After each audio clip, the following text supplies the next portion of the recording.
My name is Margaret Collins. I'm 45 years old, a widow, and I live a quiet life in a peaceful Oregon suburb. For nearly 20 years, I've been working as an office manager at a small but respected law firm. I raised 2 children, Emily, now 32, and Luke, 29. They were my whole world. Every decision I ever made was to protect them from the struggles I had known all too well. Last Tuesday began like any other. I was sipping my morning coffee when I noticed an email in my inbox. It was from Emily. No subject line, just her name.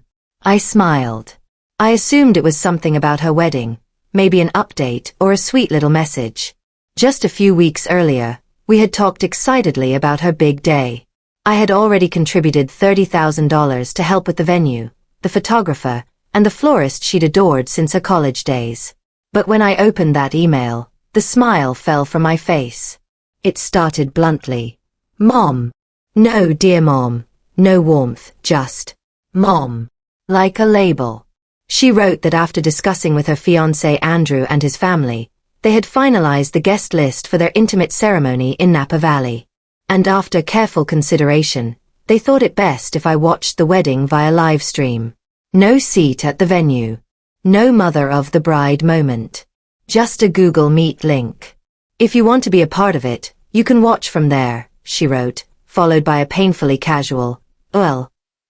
I sat there staring at the screen. My coffee went cold in my hands. I didn't cry. My hands didn't tremble. Something inside me just settled. Not with peace, but with a quiet ache, like the last piece of a puzzle that didn't quite fit. I responded with only 4 words. Sure. Enjoy your big day. No argument. No explanation. Just the silent sound of something breaking.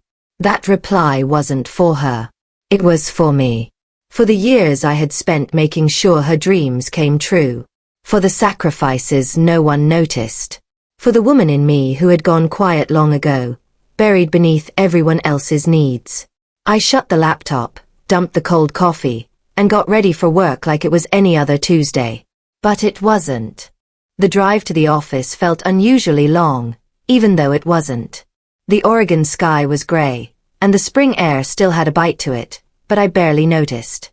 My mind kept looping a single question. How did we get here? I've worked at Caldwell Walker Law since before Emily even finished middle school. When my husband died suddenly, I clung to that job like a lifeline.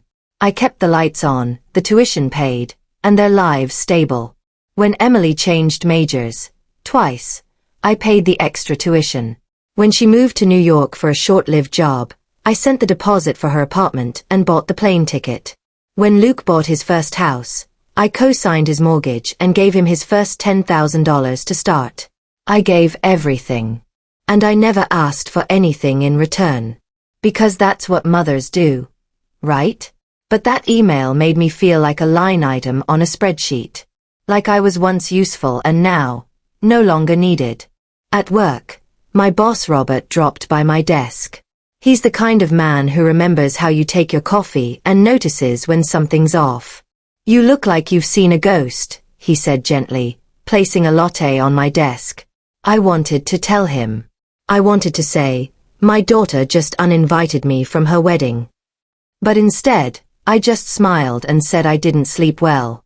He didn't push. That silence, that simple act of kindness, nearly broke me. After the storm in my mind, it reminded me I still mattered. Even if just quietly. Around lunchtime, my phone buzzed. Emily. Voicemails. Texts. Mom, please answer. This isn't funny. We need to talk. But I didn't reply. I just sat there sipping that latte and thought, maybe it's time to stop answering. After work, I didn't go home. Instead, I drove to the bank a few blocks down. Carlos, the branch manager, greeted me warmly. He's helped me with everything over the years, from retirement planning to the kids' college funds. I need to cancel a wire transfer, I told him calmly. The one for the Napa venue? Yes. That one. He hesitated.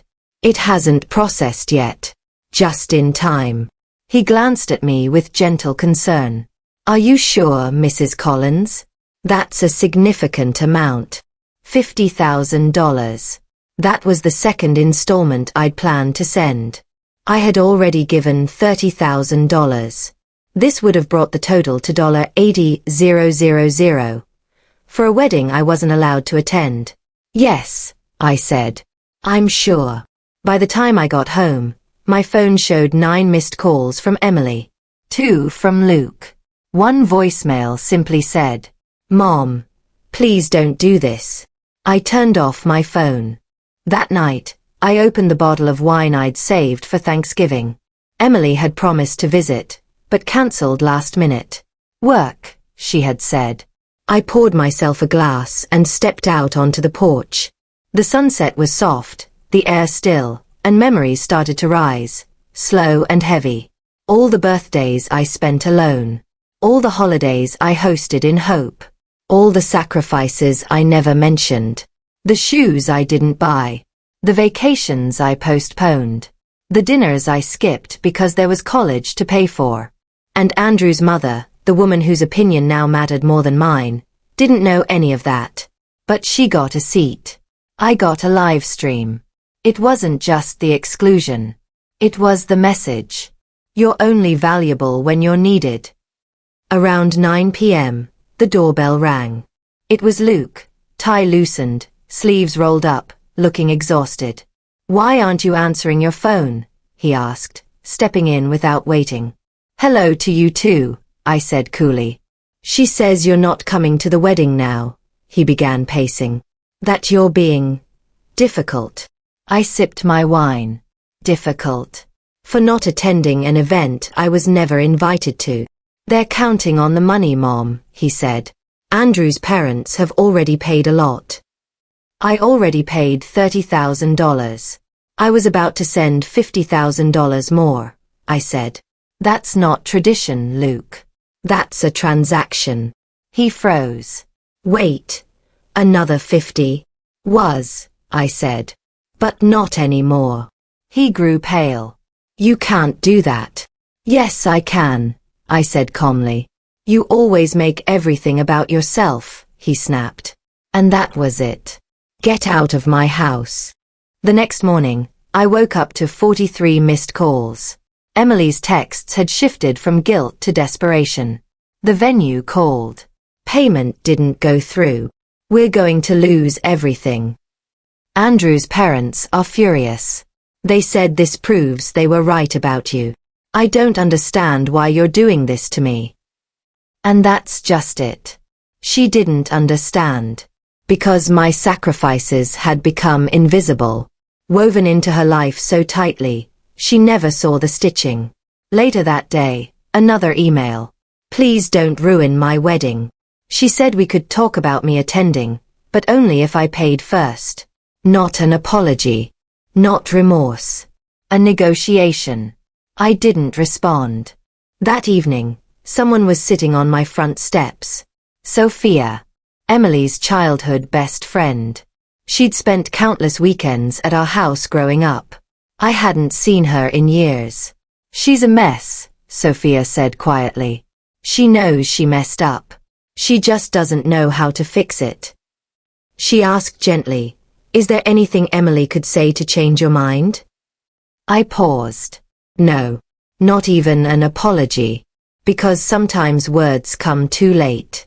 And love without respect is just expectation. People who love you, I said, don't wait until you walk away to see you.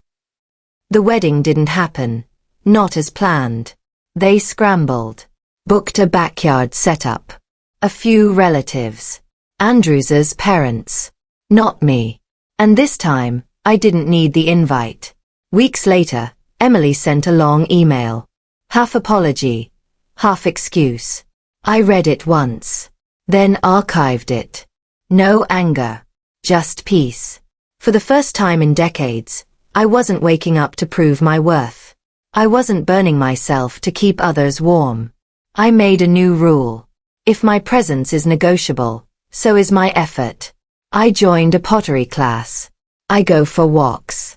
I have dinner with people who see me, not what I can give. And I've learned the most powerful kind of love is the one you finally give to yourself.